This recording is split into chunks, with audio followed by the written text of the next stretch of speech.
Quarter finals का second leg kick off होने वाले हैं एंड कोई भी टाई आप देख के ये नहीं कह सकते कि ये टाई डन एंड डस्टेड है और इसका रिजल्ट हमें पता है। तो आइए देखते हैं कि क्या प्रेडिक्शंस है हमारी इस second leg of quarter final के लिए और कौन सी टीम्स मिलेंगी सेमीफाइनल में एक दूसरे को। ट्यूसडे को जो पहला मैच है वो है एटलेटिको मैड्रिड और बार्सिलोना का, जो कि होने वाला है एटलेटिको मैड्रिड के होम वांडा मेट्रोपॉलिटानो में। ये फर्स्ट लेग्स का एक सरप्राइज रिजल्ट था जहां लोगों ने सोचा था कि बारसा अपने होम पे जीतेगी, पर कुबारसी के रेड कार्ड ने पूरा गेम और टाई बदल दिया। और अब एक्सपेक्टेशन होगी कि एटलेटिको ये टाई जीतेगी और जो हिस्ट्री है जो उन्होंने 2014 और 16 में बार्सिलोना को नॉकआउट किया था वो फिर से रिपीट होगी और बार्सिलोना इस साल की चैंपियंस लीग से बाहर हो जाएगी। पर बार्सिलोना ने वीकेंड पे ला लीगा के मैच में अपने काफ़ी अटैकर्स रेस्ट कराए थे। एक वो ऑल गन्स ब्लेजिंग ज़रूर आएंगे, अपनी पूरी अटैकिंग फायर पावर दिखाएंगे, पर उसके बावजूद मेरा वोट जाता है एटलेटिको मैड्रिड को। और ये बिल्कुल भी सरप्राइजिंग नहीं होगा अगर डिएगो सिमियोने तीसरी बार बार्सिलोना को चैंपियंस लीग से बाहर कर देते हैं। तो मेरी प्रेडिक्शन है Atletico Madrid to go through with a goal difference of 1 goal. अगला टाई है इवनिंग का लिवरपूल वर्सेस पीएसजी, जो कि होगा लिवरपूल के होम पे।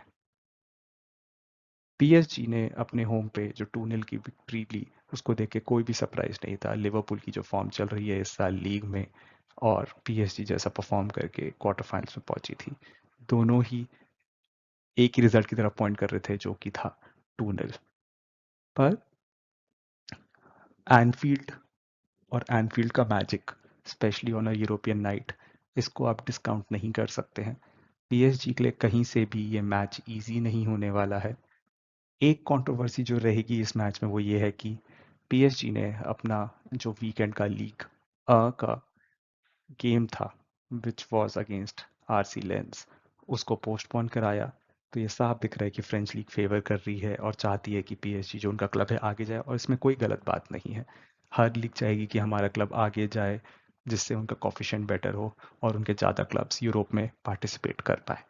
और लिवरपूल कंपैरिजन में वीकेंड पे फुलहम से खेल के आ रही है, हालांकि वो 2-0 जीते तो उनको एक अच्छा मोमेंटम मिलेगा, कॉन्फिडेंस मिलेगा, बट अल्टीमेटली पीएसजी की quality should prove too much for Liverpool and PSG should go through in that tie. Wednesday के मैचेस पे चलते हैं तो सबसे एक्साइटिंग मैच जो है इस क्वार्टर फाइनल का वो बायर्न म्यूनिख और रियल मैड्रिड का है। और फर्स्ट लेग भी बहुत एक्साइटिंग था, 2-1 बायर्न म्यूनिख जीत गई, but not without Manuel Neuer's brilliance. उन्होंने जो अपना ब्रिलियंस दिखाया उसकी वजह से बर्नेबाउ में बायर्न म्यूनिख को एक विक्ट्री मिली। और अब आलियांज अरीना में जो मैच होगा उसमें सबसे पहले तो ये देखना होगा कि कौन सी रियल मैड्रिड टर्न अप करती है। क्या ये real Madrid versus Manchester city वाली रियल मैड्रिड है जिन्होंने 3 गोल वैल्वर्डे ने हैट्रिक मार के टाई को फिनिश कर दिया था, या फिर ये वीकेंड के ला लीगा वाली रियल मैड्रिड होने वाली है जो 1-1 का ही ड्रॉ कर पाई थी। रियल मैड्रिड की पुरानी टीम्स को आलियांज अरीना में काफ़ी सक्सेस मिली है, पर इस टीम में अगर विनीशियस और एम्बापे नहीं चल पाते हैं साथ में तो ये बहुत मुश्किल है देखना कि कहाँ से गोल्स आएंगे और रियल मैड्रिड कैसे ये टाई जीत सकती है। तो इस वजह से मेरा वोट जाता है इस टाई का बायर्न म्यूनिख को। और अब चलते हैं आखिरी मैच जो है आर्सेनल वर्सेस स्पोर्टिंग। और मैं ये कहूँगा कि पूरे क्वार्टर फाइनल्स का सबसे डल मैच जो था वो ये रहा। आर्सेनल जब स्पोर्टिंग सीपी गई थी तो वो इस सिंपल एजेंडा के साथ गई थी, या तो ड्रॉ करो या एक स्लेंडर विक्ट्री ले लो, जो वो कर पाए। और अब ये मैच है एमिरेट्स में आर्सेनल के होम पे। जनरली होम मैचेस एक एडवांटेज होते हैं, बट अभी आर्सेनल जिस रन पे है कि वो 4 में से 3 मैच हार चुकी है अपने आखिरी, सिर्फ वो स्पोर्टिंग में जो विक्ट्री थी वही जीते थे। तो स्टेडियम का एटमॉस्फेयर बहुत जल्दी टॉक्सिक टर्न कर सकता है। अगर फर्स्ट 30 या 40 मिनट्स में आर्सेनल ने गोल नहीं मारा तो क्राउड नर्वी हो सकता है और नर्व्स प्लेयर्स को पास ऑन कर सकते हैं। और अगर गलती से भी स्पोर्टिंग सीपी ने गोल मार दिया फिर ये बहुत वॉचेबल मैच बन जाएगा। बट यहीं पे फैंस की एक रिस्पॉन्सिबिलिटी बनती है जो स्टेडियम में जाते हैं कि वो अपनी टीम को फुल सपोर्ट करें और इंश्योर करें that they go over the line और वो अपना सेकंड कंसेक्टिव सेमीफाइनल्स रीच कर पाएं, जो कि उनकी हिस्ट्री में, आर्सेनल की हिस्ट्री में पहली बार होगा कि वो चैंपियंस लीग के 2 कंसेक्टिव सेमीफाइनल्स रीच करेंगे।